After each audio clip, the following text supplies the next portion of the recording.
The night was dense, almost suffocating, as Rachel drove along the winding road that seemed to stretch endlessly into the blackness. Clinton Road, known by locals as the most haunted road in America, lay before her like a serpent, coiling through the forests of New Jersey. The rumors had drawn her here. Stories of strange lights, spectral apparitions, and unexplainable phenomena that haunted the 13-mile stretch. It had a dark history, a reputation that both intrigued and unsettled her. Her car's headlights cut through the mist that seemed to hang low over the road, thick and heavy like smoke. The trees pressed in on both sides, their skeletal branches reaching out like fingers trying to grasp something or someone from the asphalt below. Rachel's hands tightened on the steering wheel, and she took a deep breath, trying to steady her nerves. She had faced haunted houses, abandoned asylums, and cursed cemeteries before, but this was different. This felt alive. It had all started with an email, an anonymous tip, someone claiming to have witnessed something unnatural on Clinton Road. Rachel was used to tips from people who believed in the paranormal, but there was something in the words that struck her. The writer described a figure, a ghostly apparition that appeared in the middle of the road, a child, drenched and hollow-eyed. The figure would suddenly manifest, forcing drivers to swerve, to avoid hitting him, and then vanish as if it had never been there.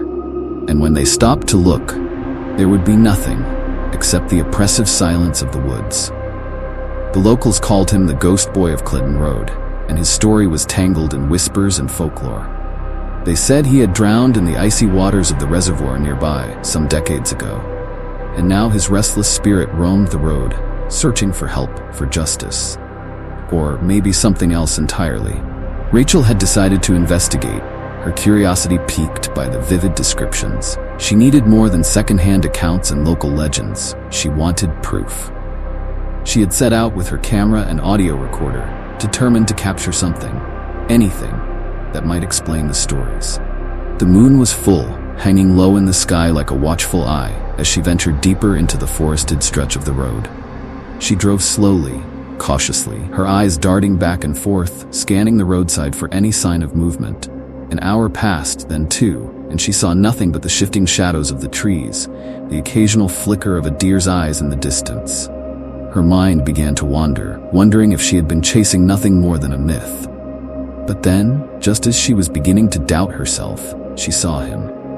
A figure, small and pale, standing in the middle of the road. Her heart leapt into her throat, and she slammed on the brakes, the car skidding to a stop mere feet from where the boy stood. Her breath caught in her chest as she stared. He was just as they had described. A young boy, no more than 10, with wet hair clinging to his forehead, his clothes soaked and clinging to his small frame. His eyes were wide, dark and empty, like twin voids staring into her soul. He lifted a hand slowly, as if beckoning her closer. Rachel felt a cold sweat break out across her skin. She fumbled for her camera, raising it to snap a photo. But when she looked back through the viewfinder, he was gone. Her heart pounded in her chest, and she felt a chill race down her spine. She knew she hadn't imagined it. He had been there, just moments before. She lowered the camera, her hands shaking, and looked around, half expecting him to reappear. But there was nothing, just the sound of the wind rustling through the leaves, the soft murmur of distant water. Determined, she got out of the car, the crunch of gravel under her boots unnervingly loud in the stillness.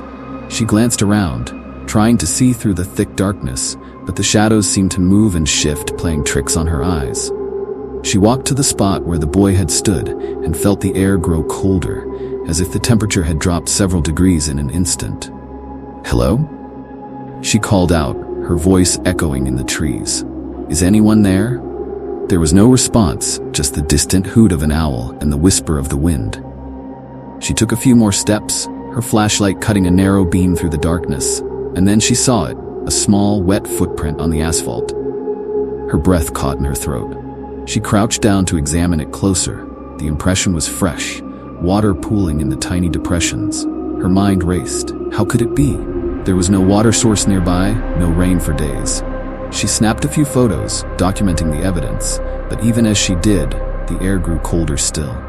She felt a prickling sensation on the back of her neck, as if she were being watched. She stood, turning slowly, and then she heard it, a soft, mournful sobbing coming from somewhere just beyond the tree line. Rachel's pulse quickened. She moved towards the sound, her flashlight beam trembling as she approached the edge of the road.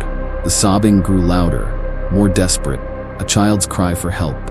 She pushed through the underbrush, the branches snagging at her clothes, her hair, but she didn't stop. She had to know. She had to see. And then she found him again, standing by the water's edge, staring into the dark, rippling surface of the reservoir.